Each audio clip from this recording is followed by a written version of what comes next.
Hey, hi, my name is Danielle, and this is my persuasive funny speech. So, today I'm going to talk about Spider-Man. And did you know that it was first created 63 years ago? The purpose of this is we're going to figure out who's the best Spider-Man, and I think the best is Tobey Maguire, and I'm going to tell you why. So, I think if you're a Marvel fan, you would understand the huge debate between who's the best. And I think just knowing about it could deepen appreciation about the movies. For credibility, my sisters and I have watched so many of these movies and too many times, so I think we've formed good opinions about this. So, key points are going to be the abilities and fighting performance, relationships, and plot and characters. I'm also gonna compare Tobey Maguire, Andrew Garfield, and Tom Holland. So we all know how they became Spider-Man. It was by a radioactive spider, but they gained different abilities. So those are the common abilities like web slinging, wall climbing, super strength. One different thing though was Tobey Maguire naturally got his web shooters, but Andrew and Tom, they had to make their own. Combat, a lot of it is similar as well, but I I just think his is superior because he uses everything, the humor, the finesse, his big brain, and for heroic achievements.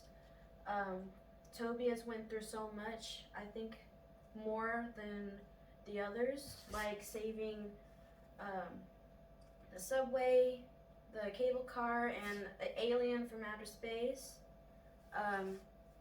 Okay, so the personality, they come off as similar, like they're nerdy outsiders who's bullied. For Toby, his seems more emotionally in depth, vulnerable, humor, and pretty kind. For Andrew, his is more modern, casual, but also deeper in emotional connections. And Tom Holland, his seems more youthful and more for the new generation. So Uncle Ben and Aunt May, they're all very close with them, and they have all influenced them into becoming Spider-Man. But the new thing was for Tom, he didn't have Uncle Ben present, but only Aunt May, and she would be the one who dies instead of Uncle Ben. So Mary Jane and Gwen Stacy, Toby, his relationship with Mary Jane had a lot of nostalgia and tragedy. Andrew Garfield's, his showed more of a sweet relationship. And then Tom Holland, his was more of having friendship and just catering to the new generation. Without considering the characters, the real kicker comes down to the movies themselves. So the villains, I think the most iconic came out of Tobey Maguire's, like Green Goblin, his son Octavius, and Venom and Sandman. A lot of them went through hardships, like Maguire had loss of responsibility. Garfield had a lot of personal sacrifice and villain complexity. And then Holland had youthful discovery and consequences of having to sacrifice a lot of things as well. For the ending, they all didn't have a very happy ending, but they all learned and reflected from their journey. It also emphasized a lot of struggles in adolescence and responsibility. And it's just for Tom Holland, not Tom Holland, Tobey Maguire, it came off nostalgic to his audience. So we reviewed the relationships, abilities, and the plot, and it's clear that they all offered in the legacy. Tobey Maguire's is